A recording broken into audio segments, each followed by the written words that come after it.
Assalamualaikum warahmatullahi wabarakatuh. Bagaimana kabar anak semuanya? Alhamdulillah.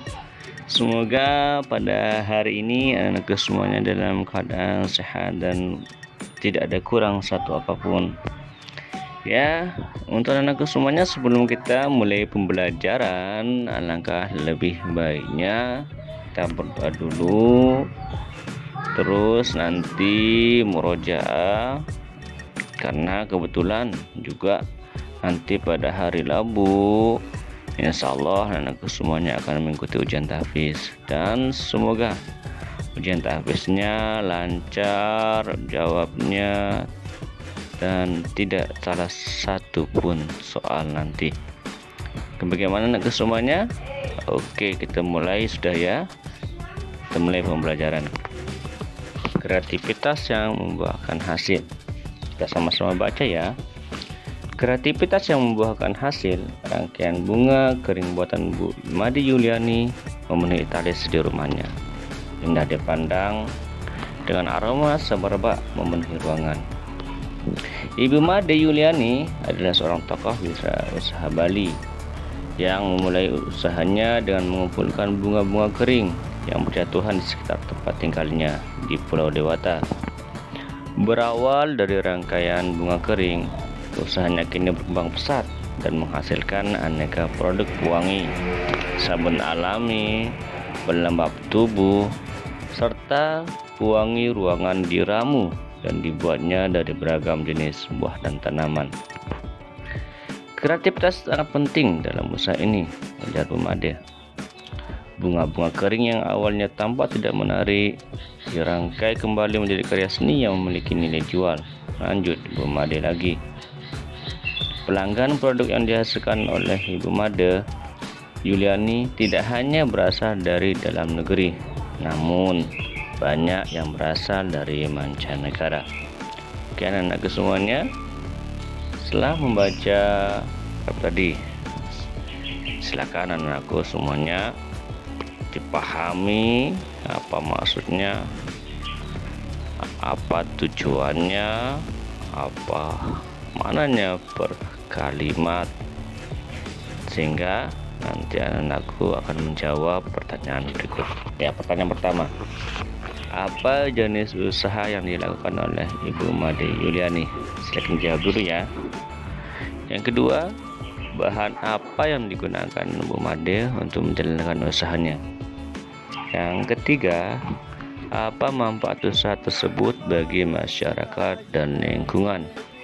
Yang terakhir, apa yang kamu pelajari dari cara Ibu Made? Silakan jawab dulu ya. Oke, soal yang pertama. Apa jenis usaha yang dilakukan Ibu Made Yuliani? Silakan anak-anakku semuanya baca kembali ya. Jenis usaha yang dilakukan oleh Ibu Made Yuliani adalah usaha pengrajin rangkaian bunga kering. Soal yang kedua, apa bahan yang digunakan Bu Made untuk menjalankan usahanya? Tara, ayo jawab dulu, jawab. Oke, bahan yang digunakan adalah bunga kering. Yang ketiga, apa manfaat usaha tersebut bagi masyarakat dan lingkungan? Apa yuk manfaat usaha tersebut bagi masyarakat dan lingkungan? Silahkan dijawab ya. Oke, jawabannya tepat sekali. Oke, manfaat bagi masyarakat dan lingkungan di sekitar usaha Bu Made Yuliani yaitu dapat meningkatkan ekonomi masyarakat sekitar dan membuat lingkungan menjadi bersih dan dari sampah bunga kering. Ya, usaha dari Bu Made ini selain dia bisa menarik para pekerja yang mengerjakan orang untuk bekerja membantu dia juga ternyata usahanya ini berdampak bagi lingkungan, yakni sampah kering tidak ada lagi berserakan di sekitar rumah, jadi bersih.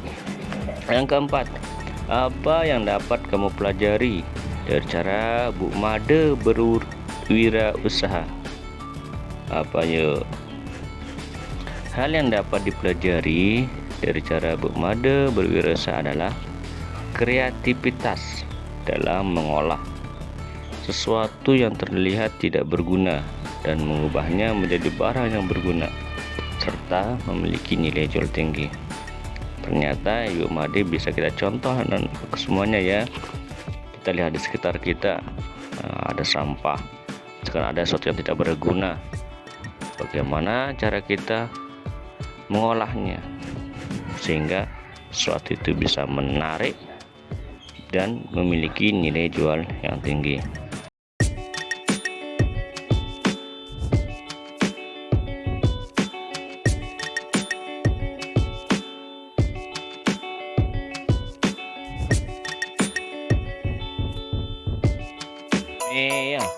Masyarakat Ekonomi ASEAN. Ayo, apa MIA itu? MIA singkatan dari Masyarakat Ekonomi ASEAN. Para pemimpin ASEAN sepakat memberlakukan pasar tunggal di kawasan Asia Tenggara pada akhir tahun 2015 agar daya saing ASEAN meningkat dan untuk menarik investasi asing. Penanaman modal asing di wilayah ASEAN sangat dibutuhkan untuk meningkatkan lapangan pekerjaan dan meningkatkan kesejahteraan. Pembentukan MIA nantinya memungkinkan satu negara menjual barang dan jasa dengan mudah ke negara-negara lain di seluruh Asia Tenggara, hingga kompetisi akan semakin ketat. Bagaimana MIA mempengaruhi kita? MIA tidak hanya membuka arus perdagangan barang atau jasa, tapi juga pasar tenaga kerja profesional seperti dokter, pengacara, akuntan, dan lainnya. Dengan diterapkannya MIA, peluang tenaga kerja asing untuk mengisi berbagai jabatan serta profesi di Indonesia akan semakin terbuka. Begitu pula sebaliknya, tenaga kerja Indonesia juga mempunyai peluang yang lebih besar untuk bekerja di negara-negara anggota ASEAN lainnya. Hal ini menandakan bahwa kualitas produk dan sumber daya manusia Indonesia harus terus ditingkatkan agar mampu ikut berpartisipasi bersama tenaga kerja asing. Apa keuntungan MIA bagi Indonesia? Riset terbaru dari Organisasi Perburuan Dunia atau ILO menyebutkan pembukaan pasar tenaga kerja mendatangkan manfaat yang sangat besar. Selain dapat menciptakan jutaan lapangan kerja baru, hal ini juga dapat meningkatkan kesejahteraan 600 juta orang yang hidup di Asia Tenggara.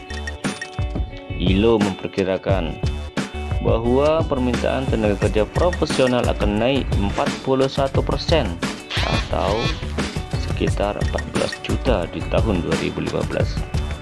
Sementara permintaan akan tenaga kerja kelas menengah akan naik 22% atau 38 juta.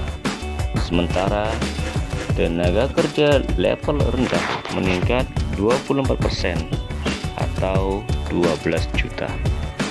Nah, dari pemaparan tentang MIA atau Masyarakat Ekonomi ASEAN, silakan anak-anakku mengisi latihan berikut ya, dijawab di kertas, nanti dipoto apa jawabannya.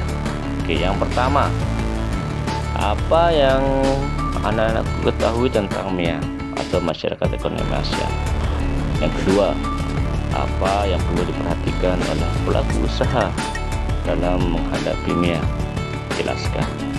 Yang ketiga, apa yang perlu disiapkan oleh tenaga kerja Indonesia agar mampu ikut berpartisipasi di MIA? Yang keempat, sebagai pelajar, apa yang harus anak-anakku lakukan mulai saat ini agar nanti ketika sudah menyelesaikan pendidikan mampu ikut berpartisipasi di MEA. Yang kelima, apa manfaat MEA bagi Indonesia dan negara-negara ASEAN lainnya? Silakan dijawab ya, nanti jawabannya dikirim ke WA